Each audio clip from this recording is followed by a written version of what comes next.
Hello everyone, welcome to tasty dish by Sethu Palaniappan. இன்றைக்கி cauliflower வச்சு கோபி பராத்தா எப்படி செய்யலான்றதை பார்க்கலாங்க. இந்த ரெசிபி செய்கிறதுக்கு ஃபஸ்ட்டு மாவை பிணைஞ்சு எடுத்துக்கலாம். இதுக்கு ஒரு அகலமான பாத்திரத்தில் 2 கப் சப்பாத்தி மாவு சேர்த்துக்கிறேன். அடுத்து இதில் 1/2 டீஸ்பூன் ஓமம் சேர்த்துக்கிறேன். 1 டீஸ்பூன் கசூரி மேத்தி லீவ் சேர்த்துருக்குறேங்க. இந்த மாவுக்கு தேவையான உப்பு, ஆயில் சேர்த்துருக்குறேங்க. 1 டேபிள் ஸ்பூன் எண்ணெய் சேர்த்துக்கிட்டுருக்கேன். இதை ஒரு தடவை கலந்து விட்டுக்கலாம். இந்த மாவுக்கு தேவையான அளவு தண்ணி சேர்த்துக்கிட்டு சப்பாத்தி மாவு பக்குவத்துக்கு பிணைஞ்சு எடுத்துக்கலாங்க. மாவை இந்த மாதிரி பிணைஞ்சு ரெடி பண்ணி வச்சுக்கோங்க. இது ஒரு பக்கம் இருக்கட்டுங்க. காலிஃப்ளவரை தனித்தனி பீசஸாக கட் பண்ணி எடுத்துக்கோங்க. இதை சுடு தண்ணியில் போட்டு எடுத்துக்கலாம். ஒரு பாத்திரத்தில் தண்ணி சூடு பண்ணியிருக்கிறேங்க. இதில் மஞ்சள் தூள் சேர்த்துக்கிறேன். தண்ணி நல்லா சூடாயிடுச்சு. இப்போ காலிஃப்ளவரை இதுக்குள்ளே சேர்த்துக்கிறேங்க. எல்லா காலிஃப்ளவரையும் தண்ணிக்குள்ளே சேர்த்துக்கிட்டு இருக்கேங்க. ஒரு கொதி வந்தோன்னா ஆஃப் பண்ணிக்கலாம். ஒரு பிளான்ச் பண்ணி எடுத்துக்கலாங்க. ஏன்னா புழு ஏதாவது இருந்துச்சுன்னா செத்து போயிடும். ஸோ இந்த மாதிரி பண்ணும்போது பிளான்ச் பண்ணிவிட்டு எடுத்துடலாம். வேக விட்டுறாதீங்க. இப்போ காலிஃப்ளவரை எடுத்துடலாங்க. சுடு தண்ணியிலேருந்து எடுத்த காலிஃப்ளவரை ஒரு வடிதட்டில் போட்டிருக்குறேங்க. காலிஃப்ளவரில் இருந்த தண்ணியெல்லாம் நல்லா வடிஞ்சிடுச்சு, நல்லா ஆறிடுச்சு. இப்போ இதை ஒரு சாப்பரில் போட்டு சாப் பண்ணி எடுத்துக்கலாங்க. எல்லாத்தையும் சாப்பரில் போட்டு இந்த மாதிரி ரெடி பண்ணி வச்சுருக்குறேங்க. இது ஒரு பக்கம் இருக்கட்டும். இப்போ ஸ்டஃபிங் ரெடி பண்ணிக்கிறதுக்கு ஒரு கடாயில் எண்ணெய் விட்டுக்கிறேன். எண்ணெய் சூடானதுக்கப்புறம் இதில் ஒரு வெங்காயம் சேர்த்துக்கிறேன். வெங்காயம் வந்து ஆப்ஷனல் தான். நீங்கள் விருப்பப்பட்டால் சேர்த்துக்கோங்க, இல்லாட்டினா வெங்காயம் இல்லாமல் கூட செய்யலாங்க. வெங்காயத்தை நல்லா வதக்கி விட்டுக்கோங்க.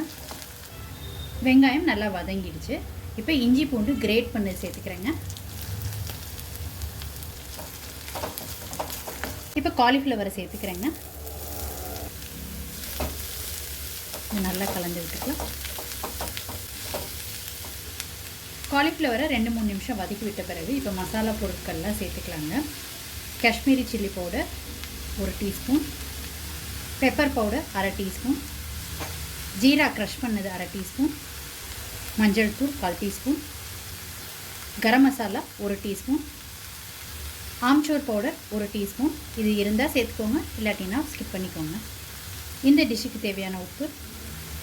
இப்போ இது எல்லாத்தையும் நல்லா கலந்து விட்டுக்கலாம்.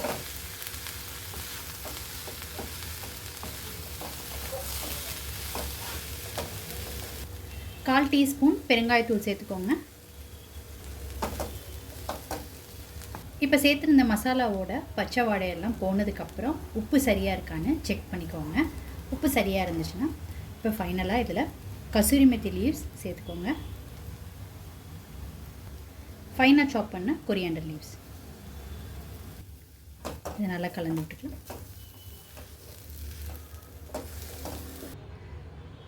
கோபி பராத்தாவுக்கு ஸ்டஃபிங் ரொம்ப சூப்பராக ரெடி ஆகிடுச்சுங்க. இதை கீழே இறக்கி வச்சு ஆற வச்சுக்கலாம். இப்போ பராத்தா செய்கிறதுக்கு மாவு பிணைஞ்சு ரெடியாக இருக்குங்க. ஸ்டஃபிங்கும் ரெடியாக இருக்குது. இப்போ பராத்தா செய்ய ஸ்டார்ட் பண்ணிக்கலாம்.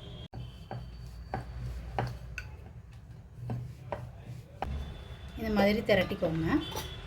திரட்டினதுக்கப்புறம் இதை உள்ளே ஸ்டஃப் பண்ணிக்கலாம். இப்போ ஸ்டஃபிங்கை உள்ளே வச்சதுக்கப்புறம் இதை க்ளோஸ் பண்ணிக்கோங்க.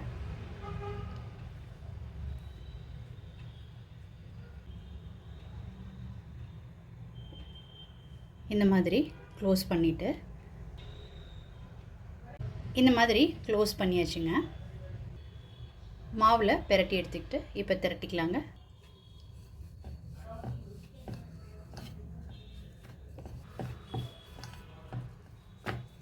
ஸோ இந்த மாதிரி திரட்டிக்கோங்க.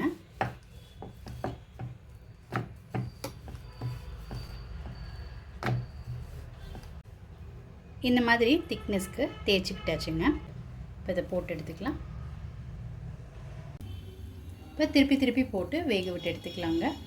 நெய் இல்லாட்டினா எண்ணெய் விட்டுக்கலாங்க. கோபி பராத்தா ரொம்ப சூப்பராக ரெடி ஆகிடுச்சுங்க. ரொம்ப சூப்பராக ஒரு அருமையான கோபி பராத்தா ரெடி பண்ணியாச்சுங்க. நீங்கள் இந்த ரெசிபி கண்டிப்பாக ட்ரை பண்ணி பாருங்கள். ட்ரை பண்ணிவிட்டு உங்களோட கமெண்ட்ஸை சொல்லுங்கள். உங்களுக்கு இந்த ரெசிபி பிடிச்சிருந்துச்சுன்னா லைக் அண்ட் ஷேர் பண்ணுங்கள் உங்கள் ஃபேமிலி அண்ட் ஃப்ரெண்ட்ஸ்க்கு. Tasty dish by Sethu Palaniappan சேனலை சப்ஸ்கிரைப் பண்ணுங்கள். நோட்டிஃபிகேஷன் பெல்லை கிளிக் பண்ணுங்கள் for more videos. Thanks for வாட்சிங்.